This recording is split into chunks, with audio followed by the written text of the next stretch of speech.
ನಮಸ್ಕಾರ, ಶುಭ ಸಂಜೆ. ಸಂಕಲ್ಪ ಸಿದ್ಧಿ ವಿಶೇಷ ಕಾರ್ಯಕ್ರಮಕ್ಕೆ ತಮ್ಮೆಲ್ಲರಿಗೂ ಆತ್ಮೀಯ ಸ್ವಾಗತ ಹೇಳ್ತಾ ಇರೋದು ನಾನು ಅನುಷಾ. ಸೊ ಇದೇ ಫಸ್ಟ್ ಟೈಮ್ ಚಾನಲ್ ವೀಕ್ಷಿಸ್ತಾ ಇರೋದು ಅಂತಂದರೆ ಈಗಲೇ ಸಬ್ಸ್ಕ್ರೈಬ್ ಮಾಡಿ, ನಮ್ಮ ವೀಡಿಯೋಸ್ನ ನೀವು ಲೈಕ್ ಮಾಡಿ.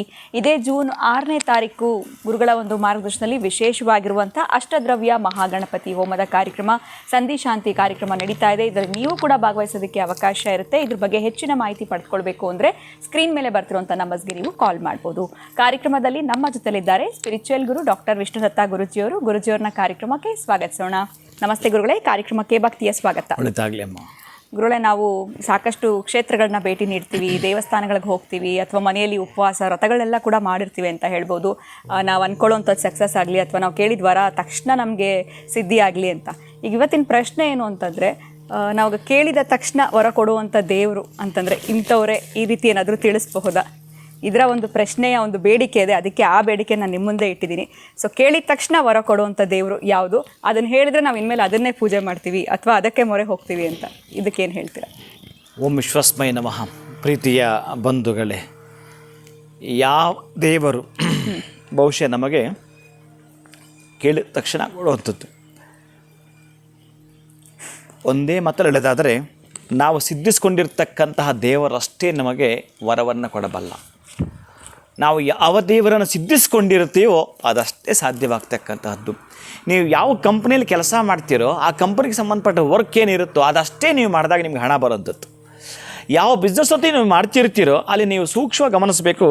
ತುಂಬ ಸೀರಿಯಸ್ ಆಗಿ, ತುಂಬ ಜವಾಬ್ದಾರಿಯಿಂದ ಮಾಡಿದಾಗ ಮಾತ್ರ ನಿಮಗೆ ಅದರ ಸಂಬಂಧಪಟ್ಟಾಗಿರ್ತಕ್ಕಂತಹದ್ದು ಲಾಭಾಂಶವನ್ನು ಪಡೆದುಕೊಳ್ಳಲಿಕ್ಕೆ ಸಾಧ್ಯ ಇರೋಂಥದ್ದು. ಹಾಗೆಯೇ ನೀವು ಸಿದ್ಧಿಸ್ಕೊಳ್ಬೇಕು ಅಂತಂದರೆ ಯಾವ ದೇವರನ್ನು ಸಿದ್ಧಿಸ್ಕೊಳ್ತಕ್ಕಂಥ, ಈಗ ನೀವು ಹೇಳ್ತಾ ಇದ್ದೀರಲ್ಲ ಈ ಅಷ್ಟದ್ರವ್ಯ ಗಣಪತಿ ಹೋಮ ಅಂತೇಳಿ, ಆಮೇಲೆ ನೀವು ಎಲ್ಲರೂ ಬರಲಿಕ್ಕೆ ಅವಕಾಶ ಇಲ್ಲ ಇಲ್ಲಿ. ಅದನ್ನು ನೀವು ನೆಕ್ಸ್ಟ್ ಹೇಳೋದು ಕೂಡ ಕರೆಕ್ಟ್ ಅಲ್ಲ. ಅದು ಏನಂತಂದರೆ, ಈ ವಿಷಯವಾಗಿ ಅವರುಗಳಿಗೆ ಈ ಪಂಚಕೂಟಮಿ ಅಂತಿದ್ದಾಗ ಮಾಡ್ಕೊಳ್ಬೋದು. ಇವರು ಸಿದ್ಧಿಸ್ಕೊಳ್ಳಿಕ್ಕೆ ಅದೊಂದು ಯೋಗದ ದಿನ, 12 ವರ್ಷಗಳಿಗೊಮ್ಮೆ ಬರ್ತಾ ಇರತಕ್ಕ ಯೋಗ ಅದು ಪಂಚಕೂಟಮಿ. 5 ಗ್ರಹಗಳು ಕೂಡ ಸೇರ್ತಕ್ಕಂತಹದ್ದು ಆ ದಿನ 6ನೇ ತಾರೀಕು ಅಮಾವಾಸ್ಯೆ.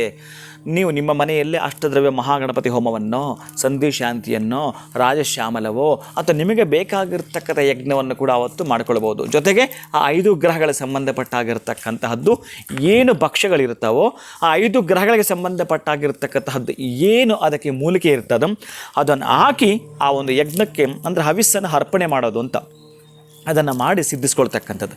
ಆವಾಗ ನಿಮಗೆ ನೀವು ಕೇಳಿದ ದೇವರು ನಿಮಗೆ ಶೀಘ್ರವಾಗಿ ವರವನ್ನು ಕೊಡಲಿಕ್ಕೆ ಸಾಧ್ಯ ಇರುತ್ತೆ. ನಿಮಗೂ ಮತ್ತು ಆ ದೇವರಿಗೆ ಎಂತಹದ್ದೇ ಅವಿನಾಭಾವ ಸಂಬಂಧ ಇಲ್ಲದಿದ್ದರೆ ಅದಕ್ಕೆ ಸಾಧ್ಯ ಆಗ್ತಕ್ಕಂತಹದ್ದು. ತುಂಬ ಯಾರಾದರೂ ನಿಮಗೆ ತುಂಬ ಶೀಘ್ರವಾಗಿ ತುಂಬ ಎಮರ್ಜೆನ್ಸಿಯಲ್ಲಿ ನಿಮಗೆ ಹಣ ಕೊಡಬೇಕು ನಿಮ್ಮ ಮಿತ್ರ ಅಂತಂದರೆ ಅವನು ನಿಮಗೆ ಮಿತ್ರ ಆಗಿರಬೇಕು, ನೀನು ಅವನಿಗೆ ಸಹಾಯಕನಾಗಿರಬೇಕು. ಯಾವತ್ತು ಅದು ನಿಮಗೆ ಗೊತ್ತಿರುತ್ತೆ ಇವನು ಮಿತ್ರನು, ಅದು ಎಷ್ಟರ ಮಟ್ಟಿಗೆ ಮಿತ್ರ, ಇವನು ಪರ್ಸೆಂಟೇಜ್ ಅಲ್ಲೂ ಕೂಡ ನಮಗೆ ಇವನು 70% ಅಪ್ಪ, ಇವನು 30%, ಇವನು 100% ನಾವು ಮಾತಾಡ್ಕೊಳ್ತೀವಲ್ಲ.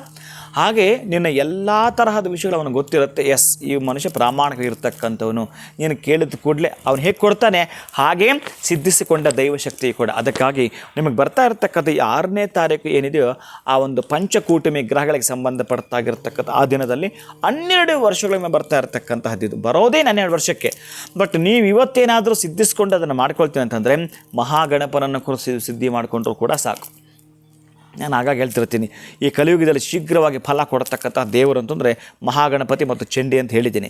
ಅದಕ್ಕಾಗಿ ನೀವು ಮಹಾಗಣಪತಿಗೆ ನಾನಾ ರೀತಿಯಾಗಿರ್ತಕ್ಕಂಥ, ನೀವು ತೆರೆದು ನೋಡಿ, ಒಮ್ಮೆ ಪುರಾಣಗಳನ್ನು ನೀವು ತೆಗೆದು ನೋಡಿದಾಗಲೂ ಕೂಡ ಏನು ಸಿಗ್ತಕ್ಕಂಥ ನಮಗೆ ಗಣಪತಿಯೇ ಮೂಲ ಸಿಗ್ತಾನೆ, ಗಣಪತಿಯೇ ಮೊದಲು ಸಿಗ್ತಾನೆ. ನಮ್ಮ ಗಣಪತಿಯಿಂದ ಏನು ಪಡೆದುಕೊಳ್ಳಲಿಕ್ಕೆ ಸಾಧ್ಯ ಇಲ್ಲ, ಎಲ್ಲವೂ ಪಡೆದುಕೊಳ್ಳಲಿಕ್ಕೆ ಸಾಧ್ಯ ಇದೆ. ಅತ್ಯಂತ ಬುದ್ಧಿವಂತ ಗಣಪತಿ. ಅದಕ್ಕೆ ಸಿದ್ಧಿ ಬುದ್ಧಿ ಸಮೇತ ವರಸಿದ್ಧಿ ವಿನಾಯಕಾಯ ನಮಃ ಅಂತ ಕರೆಯುವಂಥ ಉದ್ದೇಶ ಅದಾಗಿರುತ್ತೆ.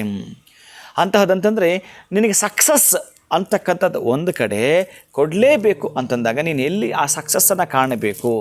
ಆ ಸಿದ್ಧಿ ಬುದ್ಧಿ ಅಂತಕ್ಕಂಥದ್ದೇ ಹಾಗೆ. ಅಂದರೆ ಕಾನ್ಸಂಟ್ರೇಷನ್ ನೀನು ಆ ಕಾನ್ಸಂಟ್ರೇಷನ್ ಮಾಡ್ತೀನಿ ಅಂತಂದರೆ ನಿನಗೆ ಅದರ ಸಕ್ಸಸ್ ಸಿಗಲೇಬೇಕಲ್ಲ, ಯಾವುದೇ ಕೆಲಸ ಆಗಿರಲಿ. ಹಾಗಾಗಿ ಅವೆರಡನ್ನೂ ಕೊಡ್ತಕ್ಕಂಥದ್ದು ಗಣಪನೇ ಆಗಿರುತ್ತೆ. ಅಂತಹ ಮಹಾಗಣಪತಿಗೆ ಸಂಬಂಧಪಟ್ಟ ಹಾಗೆ ನೀವು ಯಜ್ಞವನ್ನು ಮಾಡ್ತಿರೋ, ಜಪವನ್ನು ಮಾಡ್ತಿರೋ, ದಾನವನ್ನು ಮಾಡ್ತಿರೋ, ತಪಸ್ಸು ಮಾಡ್ತಿರೋ ಮಾಡಿಕೊಳ್ಳಿ. ನಿಮಗೆ ಶೀಘ್ರ ವರ ಕೊಡ್ತಕ್ಕಂತಹ ದೇವರು ಅನ್ನೋ ಪ್ರಶ್ನೆಗೆ ಉತ್ತರ ಏನಂತಂದರೆ, ಯಾವ ದೇವರನ್ನು ನಾವು ಸಿದ್ಧಿಸ್ಕೊಂಡಿರ್ತೀವೋ, ಯಾವ ದೇವರನ್ನು ನಾವು ಪ್ರತಿನಿತ್ಯ ಕೂಡ ಆರಾಧನೆ ಮಾಡಿ ತೃಪ್ತಿಪಡಿಸ್ತಿರ್ತೀವೋ ಆ ದೇವರೇ ಅವರಿಗೆ ಎಲ್ಲವನ್ನು ಕೂಡ ಕೊಡ್ತಕ್ಕಂಥ ದೇವರು ನಾನಾ ರೀತಿಯಾಗಿ ಅಂತಂದರೆ ಎಲ್ಲ ದೇವರು ಒಂದೇ. ಈಗ ಮೊನ್ನೆ ಯಾರೋ ಪ್ರಶ್ನೆ ಮಾಡಿದರು, ಈಗ ನನ್ನ ಹತ್ರ ಇರ್ತಕ್ಕಂಥದ್ದು ಒಂದು ವಾಟರ್ ಬಾಟಲ್ ತೊಗೊಂಡೆ ನಮ್ಮ ಹುಡುಗನಿಗೆ, ನಾನು ಗಣಪತಿನ ಪೂಜೆ ಮಾಡಲಾ, ವಿಷ್ಣುನ ಪೂಜೆ ಮಾಡಲಾ, ಶಿವನನ್ನು ಪೂಜೆ ಮಾಡಲಾ, ದುರ್ಗಿನ ಪೂಜೆ ಮಾಡಲಾ, ಕಾಳಿನ ಪೂಜೆ ಮಾಡಲಾ, ಅಯ್ಯಪ್ಪ ಸ್ವಾಮಿ ಮಾಲೆ ಹಾಕ್ತೀನಿ ನಾನು, ಅಯ್ಯಪ್ಪನ ಪೂಜೆ ಮಾಡಲಾ, ಯಾರನ್ನು ಪೂಜೆ ಮಾಡಲಿ ಅಂತ ಕೇಳಿದವ. ಎಷ್ಟು ದೇವರುಗಳಿದ್ದಾವೆ ಗುರುಗಳೇ ನಮ್ಮಲ್ಲಿ, ಹೇಗೆ ನಾನು ಇದನ್ನು ಪೂಜೆಯನ್ನು ತುಂಬ ಕನ್ಫ್ಯೂಸ್ ಮಾಡಿ ಪ್ರಶ್ನೆ ಮಾಡ್ದೆ. ಅದಕ್ಕೆ ನನ್ನ ಹತ್ರ ಅವತ್ತು ಇದ್ದು ಕೂಡ ವಾಟರ್ ಬಾಟಲ್ ಇತ್ತು, ಅವನಿಗೆ ಇದನ್ನು ಉದಾಹರಣೆ ಕೊಟ್ಟೆ.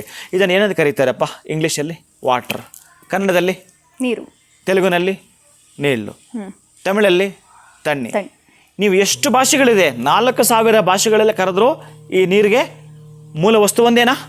ಹಾಗೆ ಭಗವಂತ ಕೂಡ ಅಷ್ಟೇ, ನೀವು 33 ಕೋಟಿ ದೇವತೆಗಳ ಕರೆದ್ರೂ ಕೂಡ ಮೂಲ ಒಂದೇ ಆಗಿದೆ, ಇಡೀ ಪ್ರಕೃತಿನ ಅದಾಗಿದೆ. ಆದ್ದರಿಂದ ನೀನು ಎಲ್ಲಿ ಸಿದ್ಧಿಸ್ಕೋಬೇಕು, ನೀನು ಇರ್ತಕ್ಕಂತಹ ಜಾಗದಲ್ಲಿ, ನೀನು ಇರ್ತಕ್ಕಂತಹದ್ದು ಆ ವೇದಿಕೆಯಲ್ಲಿ ನಿನಗೆ ಬೇಕಾಗಿರ್ತಕ್ಕಂಥದ್ದು ಸುಲಭೋಪಾಯವಾಗಿ ನೀನು ಸಿದ್ಧಿ ಮಾಡ್ಕೊಳ್ಳಲಿಕ್ಕಿರ್ತಕ್ಕಂಥ ದಿನಗಳನ್ನು ಆಯ್ಕೆ ಮಾಡ್ಕೊಂಡ್ರೆ ಎಸ್ ಸಿದ್ಧಿ ಆಗುತ್ತೆ. ಅದೇ ದೇವರು ನಿನಗೆ ನೀನು ಕೇಳಿದ್ದನ್ನು ಪಡೆದುಕೊಳ್ಳಲಿಕ್ಕೆ ಅದು ತೃಪ್ತಿಯಾಗಿ ಭಗವಂತ ನೀನು ತೃಪ್ತಿಪಡಿಸಿದ್ದೆ ಆದರೆ ನಿನ್ನವ ಸಂತೃಪ್ತಿಯಿಂದ ಇಡಬಲ್ಲ. ಯಾರು? ನೀನು ಸಿದ್ಧಿಸ್ಕೊಂಡಿರ್ತಕ್ಕಂಥ ದೇವರು. ಖಂಡಿತ ಗುರುಗಳೇ, ನೇರವಾಗಿರುವಂಥ ಉತ್ತರವನ್ನು ಉದಾಹರಣೆ ಸಮೇತವಾಗಿ ನೀವು ತಿಳಿಸ್ಕೊಟ್ಟಿದ್ದೀರಾ ಇವತ್ತಿನ ವಿಡಿಯೋನಲ್ಲಿ. ಬಹಳ ಧನ್ಯವಾದಗಳು ತಮಗೆ. ನಮಸ್ಕಾರ. ಹರೇ ಶ್ರೀನಿವಾಸ. ಸೊ ನಿಮಗೂ ಕೂಡ ಈ ಪ್ರಶ್ನೆ ಕಾಡ್ತಾ ಇತ್ತಲ್ವಾ, ಇದಕ್ಕೆ ನೇರವಾಗಿರುವಂಥ ಉತ್ತರವನ್ನು ಗುರುಗಳು ಈ ವಿಡಿಯೋನಲ್ಲಿ ತಿಳಿಸ್ಕೊಟ್ಟಿದ್ದಾರೆ. ಇವತ್ತಿನ ವಿಡಿಯೋನ ಮುಗಿಸುವಂತಹ ಸಮಯ ಆಗಿದೆ. ನಮಸ್ಕಾರ.